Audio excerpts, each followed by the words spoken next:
Hi, sweetie. You had such a long day, didn't you? You know, I was thinking, how about instead of going right to bed, you and I just have some quality time? We could just talk a little bit. Hmm. Would you like that? Okay. Oh, you know what? I think I have the perfect idea.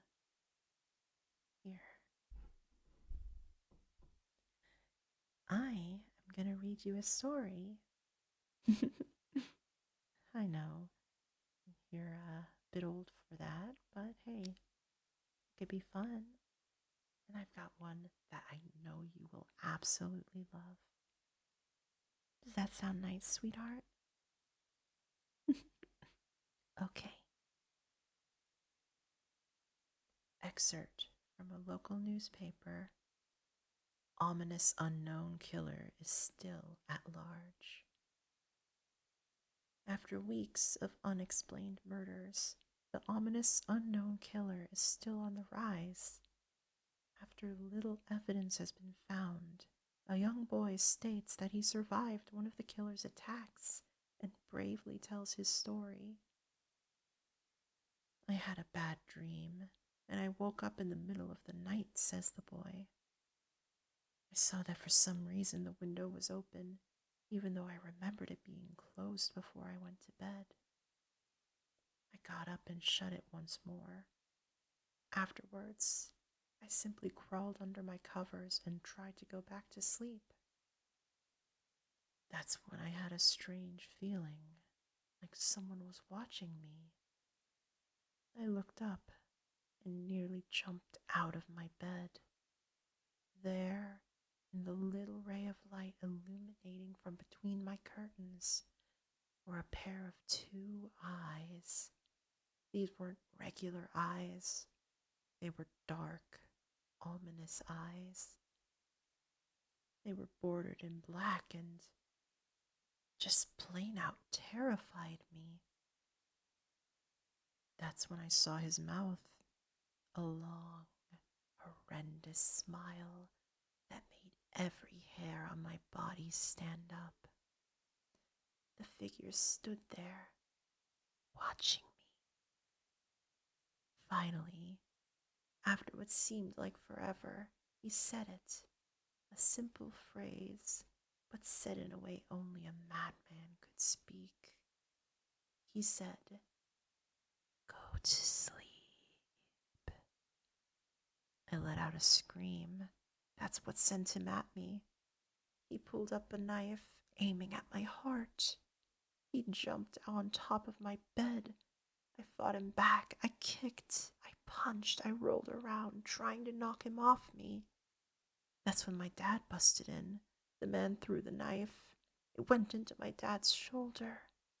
The man probably would have finished him off if one of the neighbors hadn't alerted the police. They drove into the parking lot and ran aft towards the door. The man turned and ran down the hallway. I heard a smash, like glass breaking. As I came out of my room, I saw the window that was pointing towards the back of my house was broken. I looked out to see him vanish into the distance. I can tell you one thing. I will never forget that face. Those cold, evil eyes and that psychotic smile. They'll never leave my head. Police are still on the look for this man. If you see anyone that fits the description in this story, please contact your local police department. Jeff and his family had just moved into a new neighborhood. His dad had gotten a promotion at work, and they thought it would be best to live in one of those fancy neighborhoods. Jeff and his brother Lou couldn't complain, though. A new, better house. What was not to love?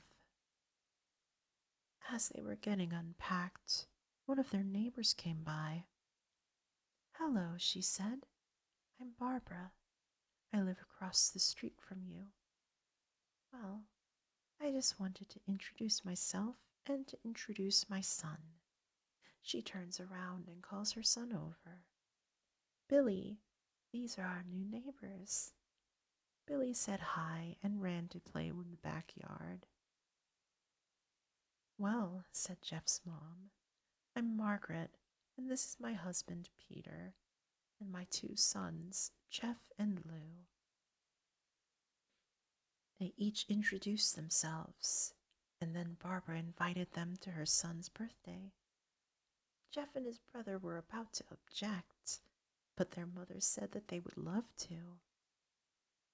When Jeff and his family are done packing, Jeff went up to his mom. Mom, why would you invite us to some kid's party? If you haven't noticed, I'm not some dumb kid. Jeff, said his mother, we just moved here. We should show that we want to spend time with our neighbors. Now, we're going to that party, and that's final. Jeff started to talk, but stopped himself, knowing that he couldn't do anything. Whether his mom said something, it was final. He walked up to his room and plopped down on his bed. He sat there, looking at his ceiling, when suddenly he got a weird feeling. Not so much pain, but a weird feeling. He dismissed it as just some random feeling. He heard his mother call him down to get stuff, and he walked down to get it. The next day, Jeff walked downstairs to get breakfast and got ready for school. As he sat there, eating his breakfast, he once again got that feeling. This time, it was stronger. It gave him a slight tugging pain, but he once again dismissed it. As he and Lou finished breakfast, they walked down to the bus stop. They sat there waiting for the bus, and then all of a sudden, some kid on a skateboard jumped over them, only inches above their laps. They both jumped back in surprise. Hey, what the hell? The kid landed and took back at them. He kicked his skateboard up and caught it with his hands. The kid seemed to be about 12, 1 year younger than Jeff. He wears an Aeropostale shirt and ripped blue jeans. Well, well, well. It looks like we've got some new meat. Suddenly, two other kids appeared. One was super skinny, and the other was huge. Well, since you're new here, I'd like to introduce ourselves. Over there is Keith. Jeff and Lou looked over to the skinny kid. He had a dopey face that you would expect a sidekick to have. And here's Troy. They looked over at the fat kid. Talk about a tub of lard. This kid looked like he hadn't exercised since he was crawling. And I, said the first kid, am Randy. Now, for all the kids in the neighborhood, there's a small price for bus fare. If you catch my drift. Lou stood up, ready to punch the lights out of the kid's eyes, when one of his friends pulled a knife on him. I had hoped you'd be more cooperative, but it seems we must do this the hard way. The kid walked up to Lou and took his wallet out of his pocket. Jeff got that feeling again. Now it was truly strong. A burning sensation. He stood up, but Luke gestured him to sit down. Jeff ignored him and walked up to the kid. Listen here, you little punk. Give back my bro's wallet, or else. Randy put the wallet in his pocket and pulled out his own knife. Oh, and what will you do? Just as he finished the sentence, Jeff popped the kid in the nose. As Randy reached for his face, Jeff grabbed the kid's wrist and broke it. Randy screamed, and Jeff grabbed the knife from his hand. Troy and Keith rushed to Jeff, but Jeff was too quick. He threw Randy to the ground. Keith lashed out at him, but Jeff ducked and stabbed him in the arm. Keith dropped his knife and fell to the ground screaming. Troy rushed him too, but Jeff didn't even need the knife. He just punched Troy straight in the stomach and Troy went down. As he fell, he puked all over. Lou could do nothing but look in amazement at Jeff. Jeff, how'd you? That was all he said. They saw the bus coming and knew they'd be blamed for the whole thing, so they started running as fast as they could. As they ran, they looked back and saw the bus driver rushing over to Randy and the others. As Jeff and Lou made it to school, they didn't dare tell what happened. All they did was sit and listen. Lou just thought of that as his brother beating up a few kids, but Jeff knew it was more. It was something scary. As he got that feeling, he felt how powerful it was. The urge to just hurt someone. He didn't like how it sounded, but he couldn't help feeling happy. He felt that strange feeling go away and stay away for the entire day of school.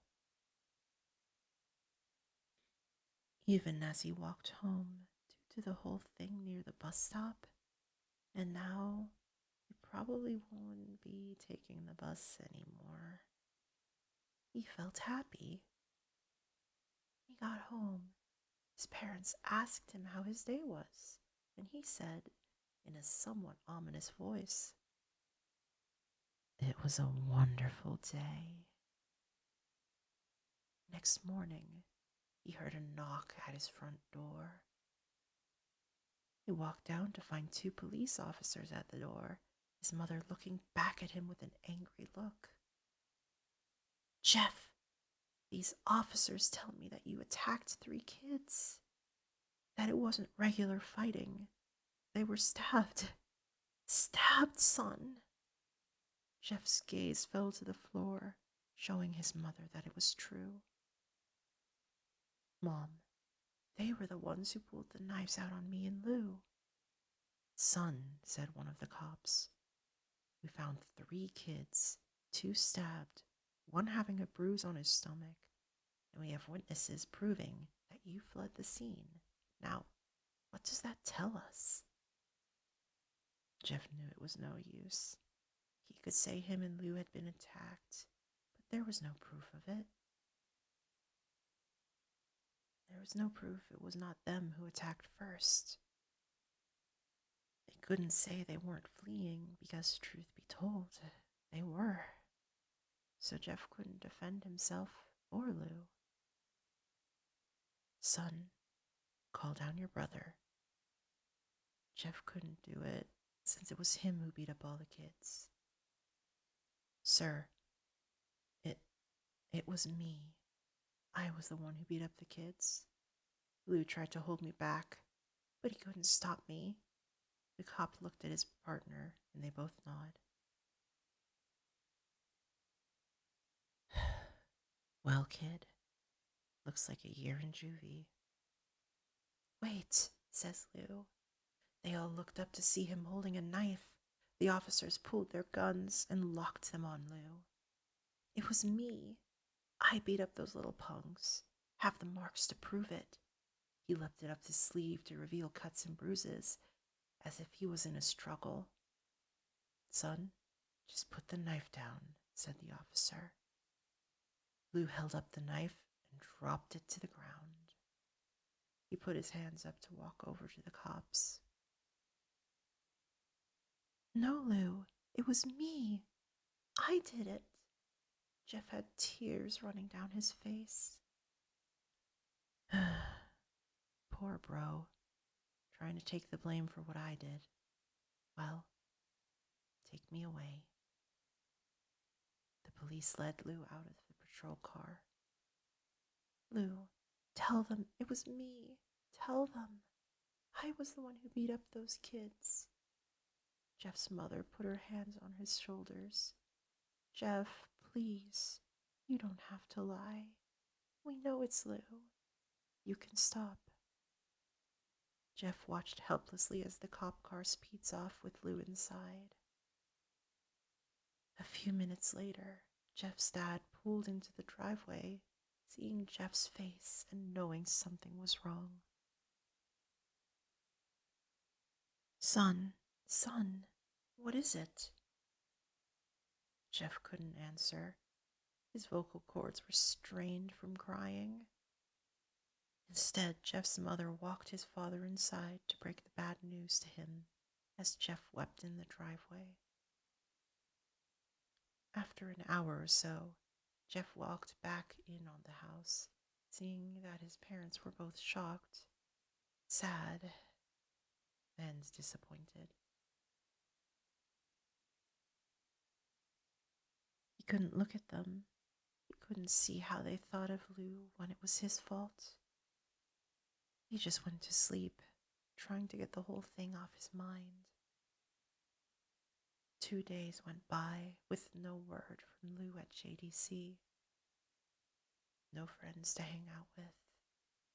Nothing but sadness and guilt.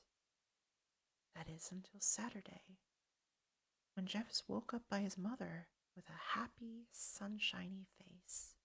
Jeff, it's the day, she said as she opened up the curtains and let light flood into his room. What? What's today? Asked Jeff as he stirs awake. Why, it's Billy's party. He was now fully awake. Mom, you're joking, right? You don't expect me to go to some kid's party after. There was a long pause. Jeff, we both know what happened. I think this party could be the thing that brightens up the past days. Now, get dressed. Jeff's mother walked out of that room and downstairs to get ready herself. He fought himself to get up. He picked out a random shirt and a pair of jeans and walked downstairs. He saw his mother and father all dressed up, his mother in a dress and his father in a suit. He thought, why would they ever wear such fancy clothes to a kid's party? Son, is that all you're going to wear? Said Jeff's mom. Better than wearing too much, he said. His mother pushed down the feeling to yell at him and hid it with a smile. Now, Jeff, we may be overdressed, but this is how you go if you want to make an impression, said his father. Jeff grunted and went back up to his room. I don't have any fancy clothes, he yelled down the stairs. Just pick out something, called his mother. He looked around his closet for what he could call fancy. He found a black pair of dress pants he had saved for special occasions and an undershirt. He couldn't find a shirt to go with it, though. He looked around and found only striped and patterned shirts, none of which go with dress pants. Finally, he found a white hoodie and put it on. You're wearing that? They both said. His mother looked at her watch. Oh, no time to change. Let's just go, she said as she herded Jeff and his father out the door. They crossed the street over to Barbara and Billy's house. They knocked on the door, and at it appeared that Barbara, just like his parents, way overdressed. As they walked inside, all Jeff could see were adults, no kids. The kids are out in the yard. Jeff, how about you go and meet some of them, said Barbara. Jeff walked outside to a yard full of kids. They were running around in weird cowboy costumes and shooting each other with plastic guns. He might as well have been staring in a Toys R Us. Suddenly, a kid came up to him and handed him a toy gun and a hat. Hey, wanna play? He said. No, kid. I'm way too old for this stuff. The kid looked at him with that weird puppy dog face. Please, said the kid. Fine, said Jeff. He put on the hat and started to pretend to shoot at the kids. At first, he thought it was totally ridiculous, but then he started to actually have fun. It might not have been super cool, but it was the first time he had done something that took his mind off of Lou. So he played with the kids for a while until he heard a noise. A weird rolling noise. Then it hit him. Randy, Troy, and Keith all jumped over the fence on their skateboards. Jeff dropped the fake gun and ripped off the hat. Randy looked at Jeff with a burning hatred. Hello, Jeff, is it? He said. We have some unfinished business. Jeff saw his bruised nose. I think we're even. I beat the crap out of you, and you got my brother sent to JDC. Randy got an angry look in his eyes. Oh, no, I don't go for even. I go for winning. You may have kicked our asses that one day, but not today. As he said that, Randy rushed at Jeff. They both fell to the ground. Randy punched Jeff in the nose, and Jeff grabbed him by the ears and headbutted him. Jeff pushed Randy off of him, and both rose to their feet. Kids were screaming, and parents were running out of the house. Troy and Keith both pulled guns out of their pockets. No one interrupts or guts will fly, they said. Randy pulled a knife on Jeff and stabbed it into his shoulder. Jeff screamed and fell to his knees. Randy started kicking him in the face.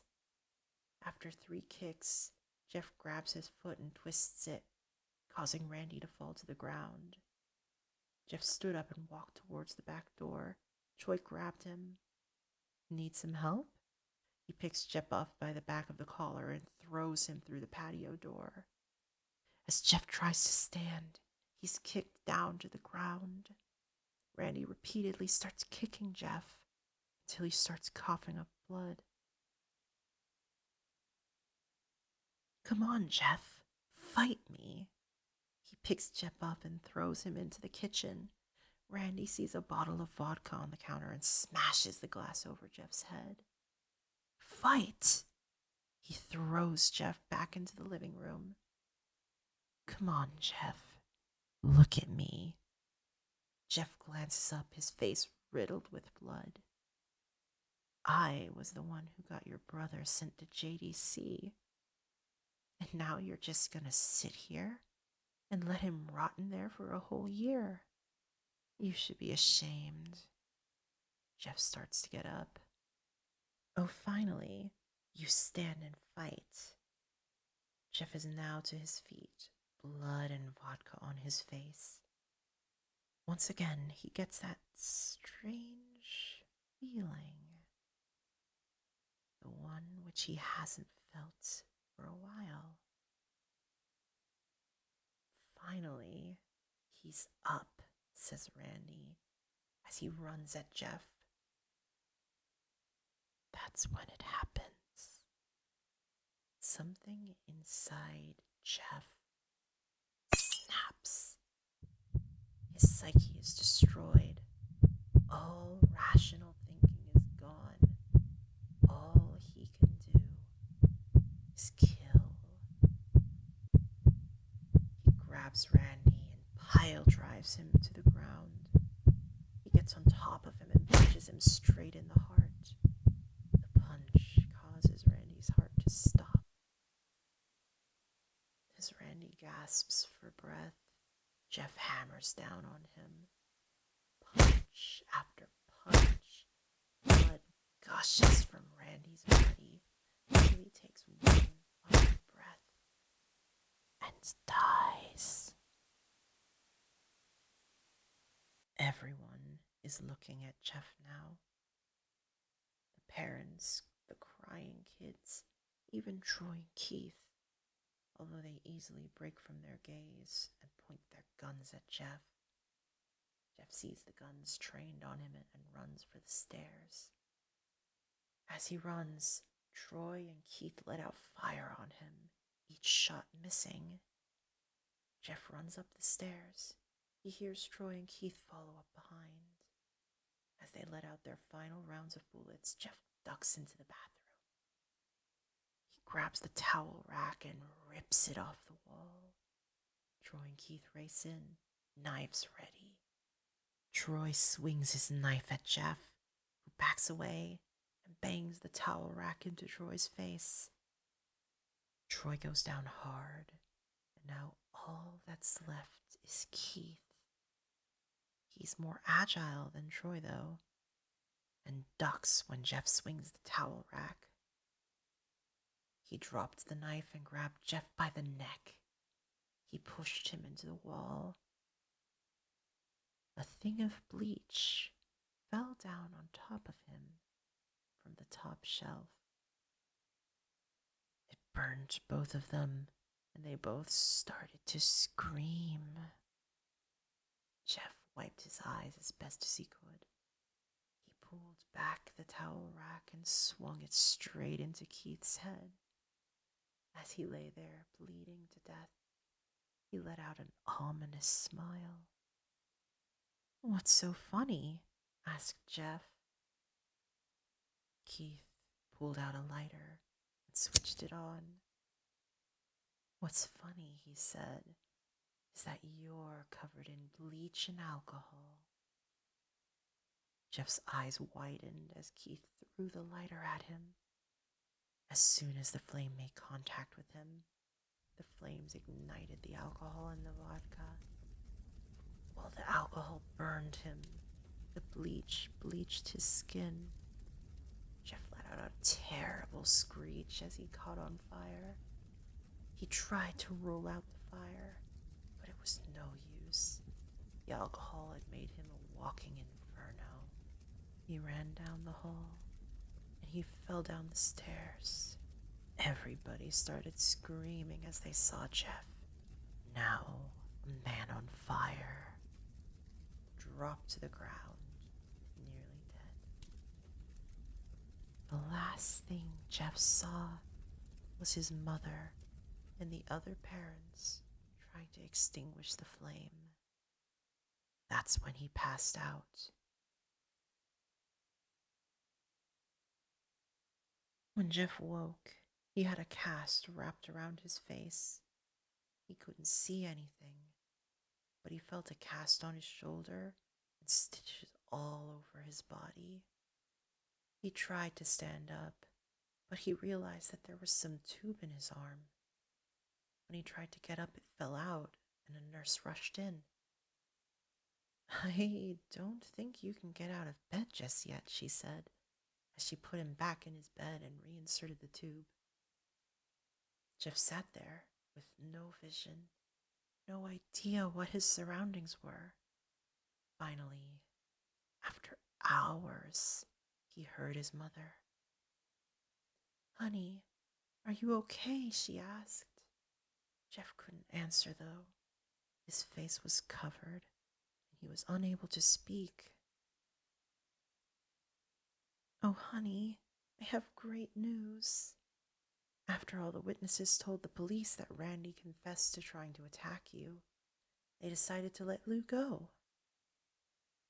This made Jeff almost bolt up, stopping halfway, remembering the tube coming out of his arm. He'll be out by tomorrow, and then you two will be able to be together again.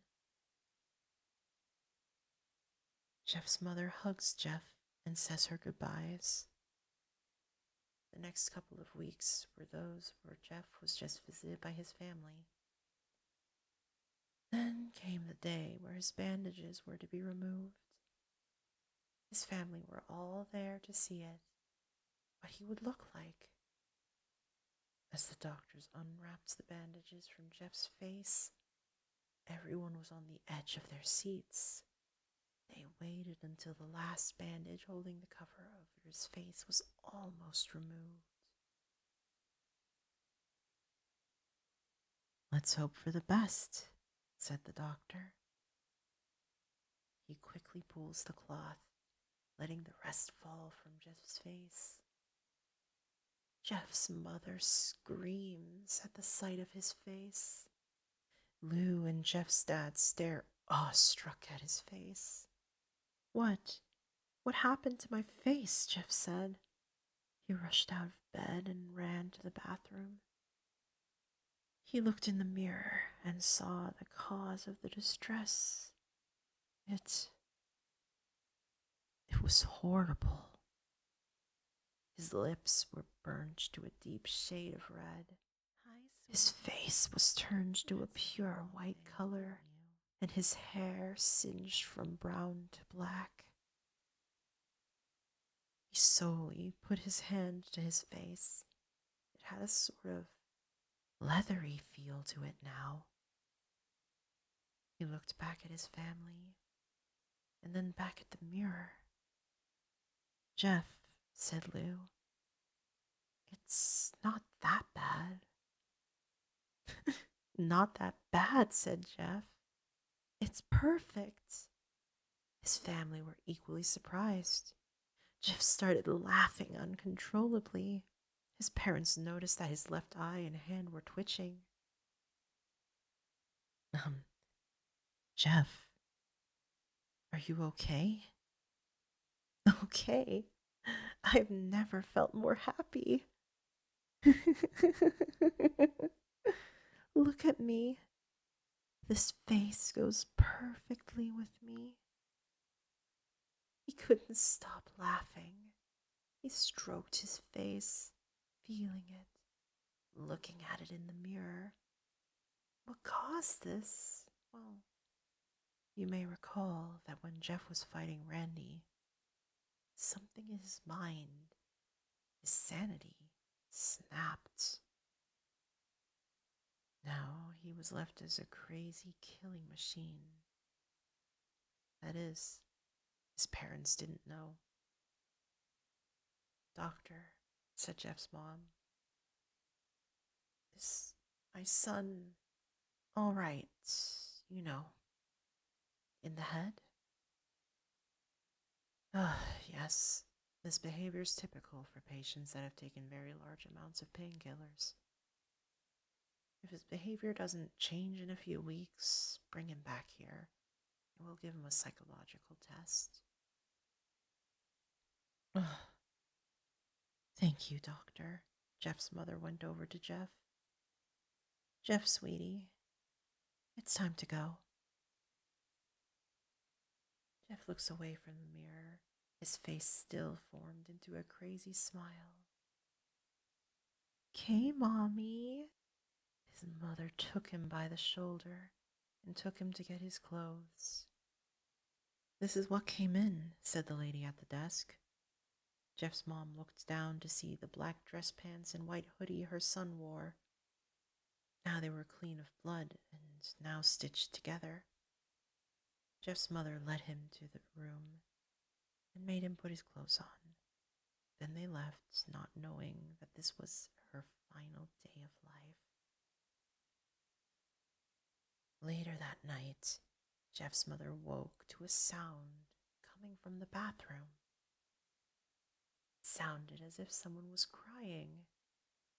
She slowly walked over to see what it was. When she looked into the bathroom, she saw a horrendous sight. Jeff had taken a knife and carved a smile into his cheeks. Jeff, what are you doing?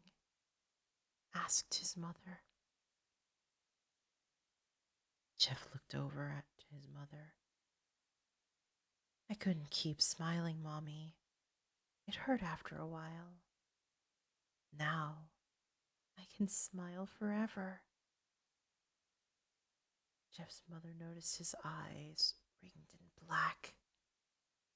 Jeff, your eyes! His eyes were seemingly never closing. I couldn't see my face. I got tired and my eyes started to close. I burned out the eyelids so I could forever see myself, my new face. Jeff's mother slowly started to back away, seeing that her son was going insane. What's wrong, Mommy? Aren't I beautiful? Yes, son, she said. Yes, you are. Let me go get Daddy so he can see your face. She ran into the room and shook Jeff's dad from his sleep. Honey, get the gun. We. She stopped as she saw Jeff in the doorway holding a knife. Mommy, you lied.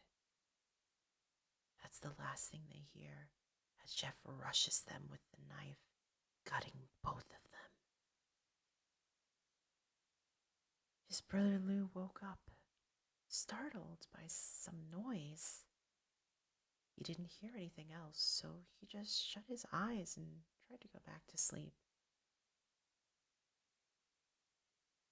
As he was on the border of slumber, he got the strangest feeling that someone was watching him. He looked up before Jeff's hand covered his mouth. He slowly raised the knife, ready to plunge it into Lou. Lou thrashed here and there, trying to escape Jeff's grip. Shh, said Jeff. Just go to sleep.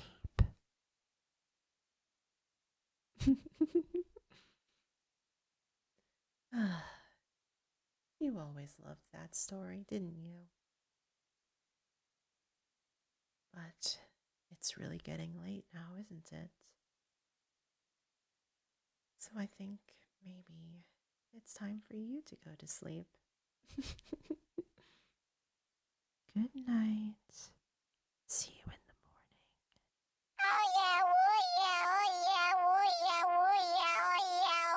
And the other was huge. That's not very nice of them. Well, since you're new here, I'd like to introduce ourselves. Over there.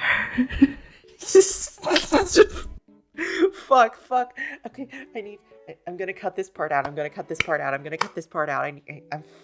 drink water. Oh gosh. Oh gosh. Thank God for audio cuts. Well. It looks like we got some new meat. Suddenly, two other kids appeared. One was super.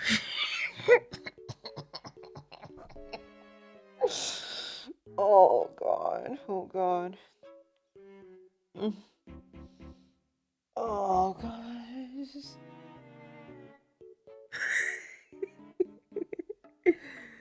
Oh, April Fools. Well, all jokes aside, a lot of people have been requesting that I do an ASMR video for quite a while at this point. So I hope I did a good job. Ah, if you enjoyed what I'm doing and you want to support me and maybe see more stuff like this, I don't know if you want. The easiest way to do so is to join my Patreon or join my YouTube memberships. And a special shout out to my $10 patrons, Amelia Redfern, Andromeda Kylie, Aton Radonis, Fat Toast, Bruh Moment, Don Dom, Jean Osigeta, Hawkthorn, John Weikerman, Just Ambitious, Hog Nation, I love that name, Raymond42, That One Guy 654, and Wasp. Thanks for enjoying what I do.